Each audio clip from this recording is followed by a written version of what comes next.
Ачык эле айтышыбыз керек. Армияга барбаган жигиттерге кыздар турмушка чыкпай эле коюш керек. Армияга барбаса, окуп билим албаса, ал бала жөн эле илинип турган калбаса деген. Бул билдирүүлөрдү 21 майда парламенттин кезектеги жыйынында депутаттар Надира Нарматова жана Нурланбек Тургунбек уулу жасаган. Ал эми бул видео андан 10 күн мурда эле социалдык тармактарда тарап кызуу талкуу жараткан. Окуяга тиешеси бар жарандар жазасын алгандыгы тууралуу расмий кабарланган. Антсе да аскерден азап тарткан жоокерлердин окуялары интернет булактарына байма-бай чыгып келет. Бул чыгарылышта биз мына ушундай учурларды тизмектедик. Атым Тумар, биз менен бирге болуңуз.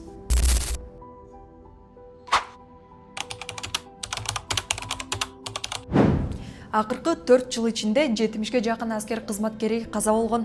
Расмий маалыматтарда өлүмдүн көбү жоокерлердин өз жанын кыюудан улам болгону айтылат. Бирок маркумдардын жакындары өлүмдүн чыныгы себеби иликтенбей атканын айткан учурлар бар. 2021 жылдын сентябрь айында Жаңы Жер айылындагы номер 19 колониянын аскер кызматкери Рустам Иманов каза болгон. Адегенде анын өзүн өзү атып алганы айтылганы менен кийин ал катардагы жоокердин огунан каза болгону маалымдалган. Кылмышка шектелген жоокер кызматын өтөп бүтөрүнө 1 айга жетпеген эле убакыт калган. Шектөөнүн туугандары анын кыйноого кабылганын билдирген. Маркумдун апасы расмий маалыматка ишенбээрин айтып, уулунун өлүмүнүн себебин дыкат иликтенишин өтүнгөн. Өзүмдүн баламды жерге бердим, алма мончоктой. Эми бирөөнүн алма мончоктой баланын убалына мен калбайм, калтыртпайм, мен ишенбейм деп ошо менен биз ошо менен бүттүк. 19 жашар балага мисалы эмне кызык бар менин баламды атып салганы. Тем более өкө тең аябай жакшы мамиледе болушчу. Анан деген 19 жашар бала кеткенине 1 ай калган бала, ал как никогда тынч жүрөт да турабы? Кетейин, баары кагаздарын баары таза болсун деп. Ошол эле жылдын июнь айында Баткендеги Самаркандек айылында 20 жаштагы чегарачы атылган октон каза болгон. Аны атып алган жоокер кийин өзүн атып жаракат алган. Маалыматта эки чегарачынын ортосунда пикир келишпестик жаралганы айтылат. Бул окуя боюнча иш Баткендеги аскер прокуратурасына өткөрүлүп берилген.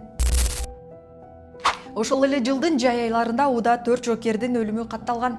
Алардын 3-өө өзүн өзү атып алды делсе, бирөөсү оорудан көз жумду деп кабарланган. Жоокерлердин бири 18 жаштагы Элдияр Жайлообеков. Кой Таш айылында жайгашкан аскер бөлүгүндө күзөттө турган жеринде 2 жолу атылган октон каза болгон.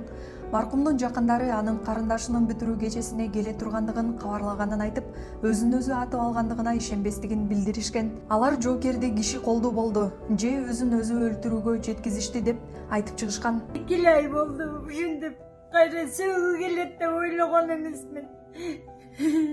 Менин багам деген кичүү балам эле. Кыз жибектей созулган балам эле мындай жаман өзүн өзү кантип атып салсын, кантип ким ишенет буга жараткан, ким ишенет? 29 июлда Калыс Абдыкабылов эртең менен Молдаванка айылында түзөтүү колониясында көз жумган. Анын куралынан чыккан ок кара кушка тийип чекесинен чыгып кеткен.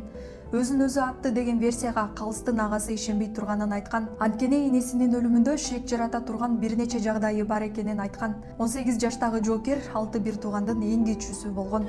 Бул баланын деген кысым болгон. Бул мен өзүм бир тууганын билем да. Ар бир өзүнүн характерлерибизди билебиз. Бул бала деген мындайга барбайт. Барбайт бул бала. Муну атайын эле бирдеке кылышты. Атайын эле өлтүрүп коюшту.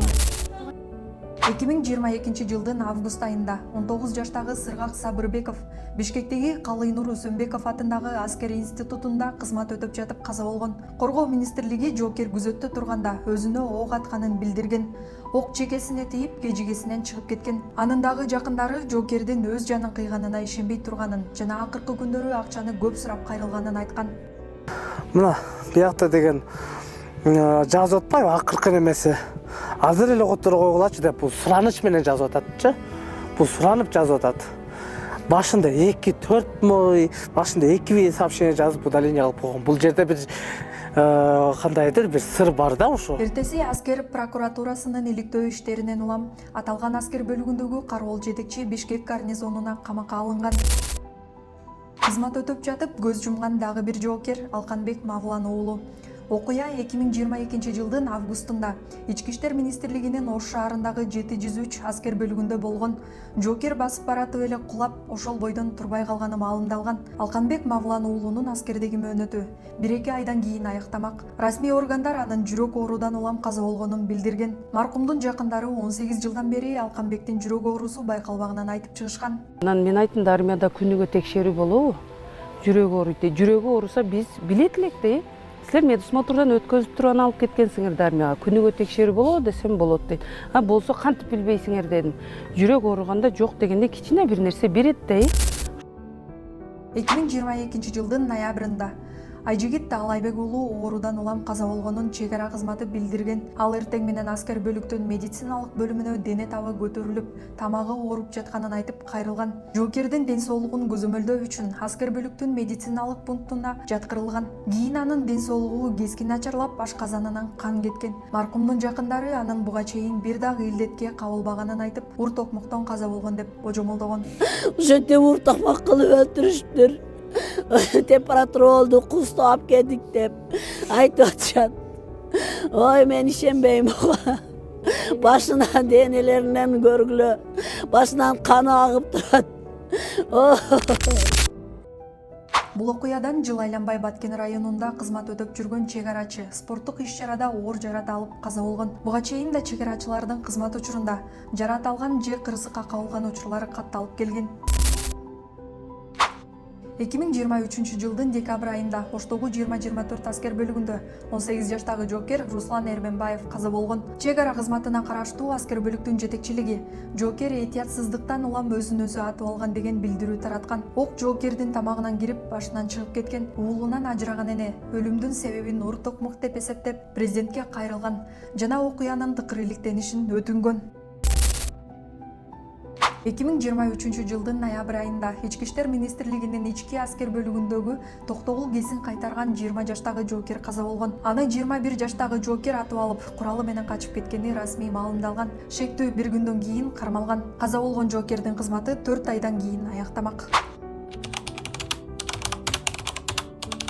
2022 жылдын июнь айында Беловодск айылындагы аскер бөлүгүндө Бекзат Эсенбеков ооруканага түшкөн. Ур токмоктон сабалган жокердин табарсыгы жарылып кеткен. Адегенде ал Беловодск айылында кийин республикалык ооруканада текшерүүдөн өткөн. Эсенбековдун деми кысылып, кыйналып жатканына байланыштуу ага алгач пневмония деген диагноз коюлган. Жокердин ур токмокко кабылганы операция болгондон кийин гана аныкталган. Дарыгерлер анын өпкөсүнөн алгач 600 грамм, андан соң 200 грамм суу алып чыккан. Жабырлануучу кызмат өтөгөн 7 ай ичинде тынымсыз ур токмокко жана коркутууларга кабылганын ачыктаган. Ушунчалык тепкилеп бөйрөктөрүмө чейин, ичиме чейин ушу ура баштады.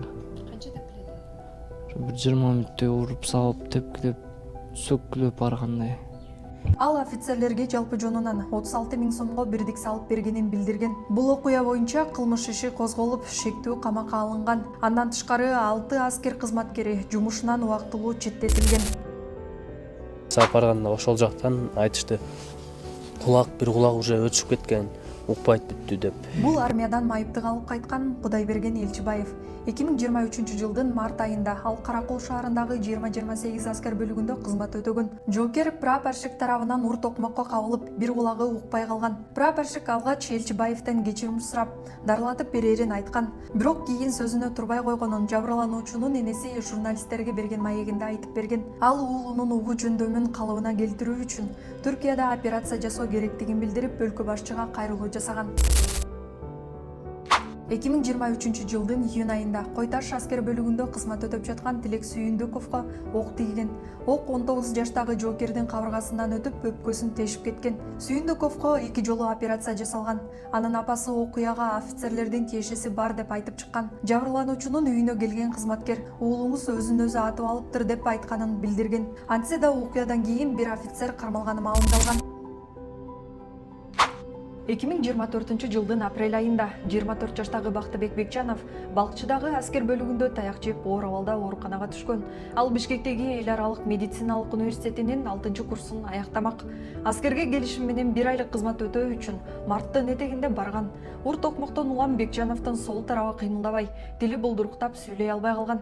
Жабырлануучу инсульт алганы маалында алган. Жоокер автоматтуу туура эмес чогултканы үчүн командири курал менен анын башына бир нече жолу урганын жабырлануучунун эжеси айтып чыккан. Ал ур токмоктон энеси эсин жоготконун билдирген. Бекчанов кызмат өтөгөн жердин жетекчилиги анын ден соолугунда мурда эле көйгөй болгонун айтып, бирок бул маалымат жашырылган деп билдирген. Ал эми жабырлануучунун жакындары медициналык документтер бурмаланып атканын айтып чыгышкан. Окуя боюнча шектүү офицер Балыкчы шаардык милициясынын убактылуу кармоочу жайына камакка алынган. 2006 жылы туулган Бактыбек Базарбаев аскерге барган убакыттан дээрлик 1 ай өткөн соң оор абалда үйүнө кайтарылган. Ал 2024 жылдын октябрында Өзгөчө кырдаалдар министрлигинин республикалык өзүнчө куткаруу отрядынын аскер бөлүгүндө кызмат өтөгөн. Жоокердин апасы уулунун ден соолугу армиядагы зордук зомбулуктан улам начарлап кеткенин айткан. Ал президентке жана УКМК төрагасына кайрылып, бул окуянын кылдат иликтенишин өтүнгөн. Мекенди коргоо үчүн жөнөткөн баламды, сопсо баламды азыркы учурда оорулуу кылып 5 айдан бери кайрылбаган жерим калган жок. Кайрылбаган жерим жок. Мындай неме кылат да? Эч ким мындай тергөө деле жакшы жүрбөй атат да.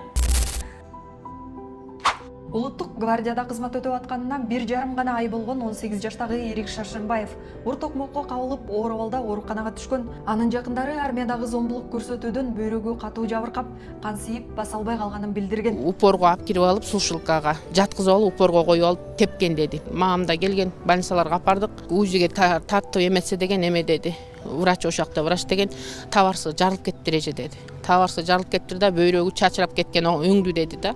Анан мурун балам жаш болсо, жаңы эле армияга келсе, анчалык кордук мындай. Мен шагат этип мындай суукту көрбөсө дегеним го, кандайча андай ооруп пайда болот баламачы. Коргоо министрлиги кызматтык иликтөө жүргүзүп, материалдар аскер прокуратурасына өткөрүлгөнү маалымдалган.